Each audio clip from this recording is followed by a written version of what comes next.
पिछले वीडियो में हमने कोशिका चक्र की परिभाषा, उसकी दशाएं और उन दशाओं को कंट्रोल करने वाले साइक्लिन सीडीके कॉम्प्लेक्सेस, उनके फंक्शंस और टाइप्स के बारे में जाना। इस वीडियो में हम विषय की गहराई में जाकर ये जानने की कोशिश करेंगे कि कैसे और किन प्रोटीन्स और फैक्टर्स की मदद से साइक्लिन सीडीके के अलग अलग जोड़े कोशिका चक्र की अलग अलग दशाओं को प्रभावित करते हैं। शुरू करने से पहले हमें एक बार और याद कर लेना चाहिए कि कोशिका चक्र या सेल साइकिल में सेल डिवीजन के 4 दशाओं के अलावा इंटरफेज की भी 3 दशाएं होती हैं। इंटरफेज के इस फेज में डीएनए या गुणसूत्रों का द्विगुणन या रेप्लिकेशन होता है। सेल साइकिल में कुल मिलाकर 4 या 5 महत्वपूर्ण चेक पॉइंट्स या जांच बिंदु होते हैं, जो कुछ इस प्रकार हैं: G1S transition check point, S phase checkpoint, G2M checkpoint, spindle assembly checkpoint और anaphase promoting complex cyclosome checkpoint।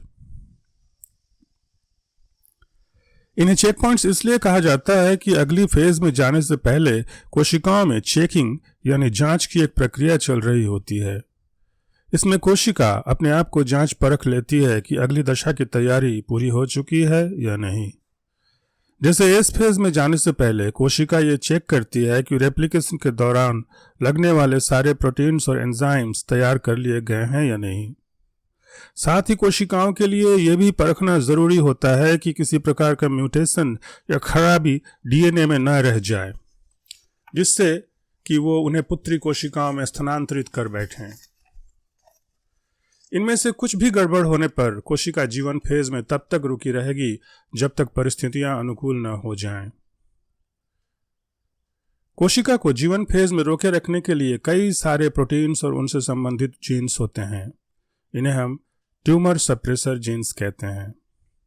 इनमें सबसे प्रमुख है P53, जिसे गार्जियन ऑफ द जीनोम भी कहा जाता है।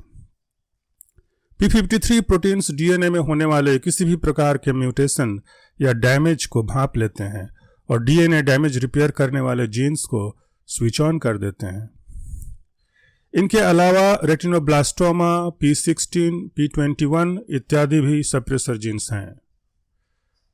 सप्रेसर जीन्स की तरह प्रोमोटर जीन्स भी होते हैं।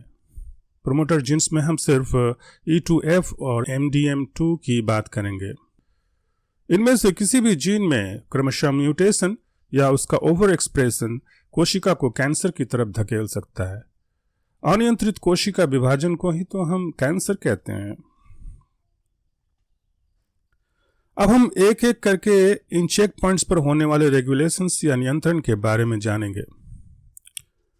कोशिका विभाजन के तुरंत बाद जो दशा प्रारंभ होती है उसका नाम है G1 फेज।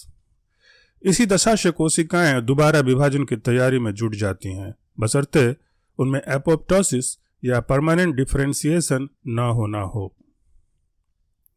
सबसे पहले आता है G1S चेक पॉइंट।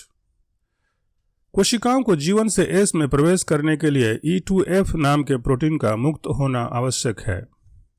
साधारणतः यह RB यानी रेटिनोब्लास्टोमा नामक प्रोटीन के साथ जुड़ा रहता है।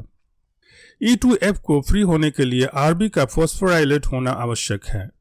यह कार्य पहले CDK4/6 साइक्लिन D और बाद में CDK2 साइक्लिन E की देखरेख में संपन्न होते हैं। ये दोनों CDK साइक्लिन्स RB को हाइपरफॉस्फोराइलेट कर देते हैं।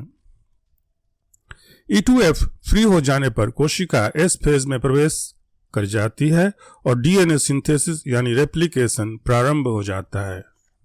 इस फेज के शुरुआत में CDK2 साइक्लिन E और मध्य में CDK2 साइक्लिन A की भूमिका महत्वपूर्ण है।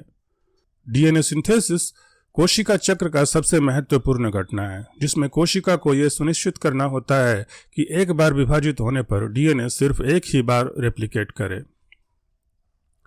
रेप्लिकेशन से संबंधित और P53 से संबंधित रेगुलेशन को हम तीसरी वीडियो में समझेंगे।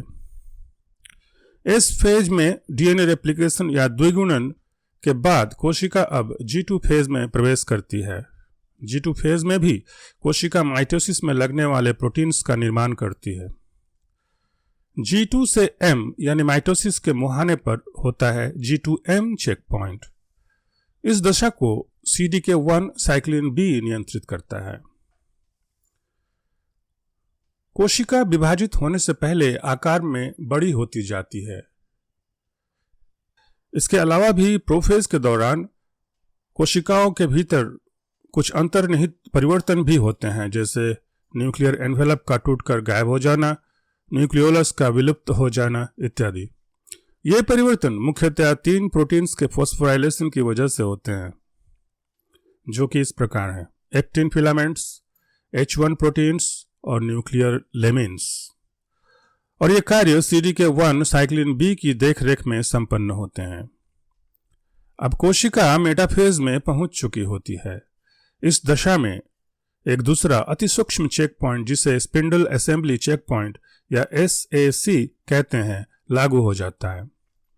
यह चेक पॉइंट इस बात को सुनिश्चित करता है कि स्पिंडल फाइबर्स हर एक क्रोमोसोम्स के सेंट्रोमियर्स के साथ बंध गए हैं या नहीं। ऐसा न होने पर क्रोमोसोम्स या गुणसूत्रों का बराबर बंटवारा नहीं हो पाएगा। यहाँ MAC2 नामक प्रोटीन द्वारा नियंत्रित एक वेट सिग्नल कार्य करता है, जो कोशिकाओं को तब तक वेट या प्रतीक्षा करवाता है जब तक एक एक काइनेटोकोर अपने स्पिंडल फाइबर्स से न जुड़ जाएं और सभी गुणसूत्र कोशिका के मध्यवर्ती पट्टी या इक्वेटोरियल प्लेट पर न आ जाए। स्पिंडल फाइबर्स दरअसल माइक्रोट्यूब्यूल्स के बने होते हैं, जो कि अल्फा और बीटा ट्यूबुलिन प्रोटीन्स के पॉलीमराइजेशन और डीपॉलीमराइजेशन की वजह से अपनी लंबाई में परिवर्तन कर सकते हैं। अपने इस गुण के कारण ये गुणसूत्रों को खींचकर या धकेलकर मध्यवर्ती पट्टी पर ले आते हैं। यहां से कोशिका एनाफेज में प्रवेश करती है। एनाफेज में गुणसूत्रों को अपने अपने ध्रुवों की ओर जाना होता है। ये APCC यानी एनाफेज प्रोमोटिंग कॉम्प्लेक्स साइक्लोसोम नाम के एक चेक पॉइंट द्वारा नियंत्रित होती है। ये प्रोटीन सबसे पहले गुणसूत्रों को बांधने वाले प्रोटीन, जिनका नाम कोहेसिन है, उनको तोड़ता है, उनको अलग करता है। फिर CDH1 की सहायता से साइक्लिन बी को भी नष्ट कर देता है। कोहेसिन को तोड़ने के लिए सेपारिन नामक एक प्रोटीन की आवश्यकता होती है, जो साधारणतः APCC की गैर मौजूदगी में सेक्यूरिन नामक एक प्रोटीन के साथ कॉम्प्लेक्स बनाकर निष्क्रिय अवस्था में रहता है। अब कोशिका विभाजन के अंतिम छोर पर है। सभी प्रकार के साइक्लिन्स टेलोफेज और साइटोकाइनेसिस की दशा में नष्ट हो जाते हैं। उनकी अनुपस्थिति में CDKs भी इनएक्टिव हो जाते हैं और कोशिका 2 पुत्री कोशिकाओं में विभाजित हो जाती। तो ये था कोशिका चक्र का नियंत्रण या सेल साइकिल रेगुलेशन। अगली वीडियो में हम जानेंगे कि P53 और DNA रेप्लिकेशन किस प्रकार अलग अलग प्रोटीन्स के द्वारा नियंत्रित होते हैं। धन्यवाद।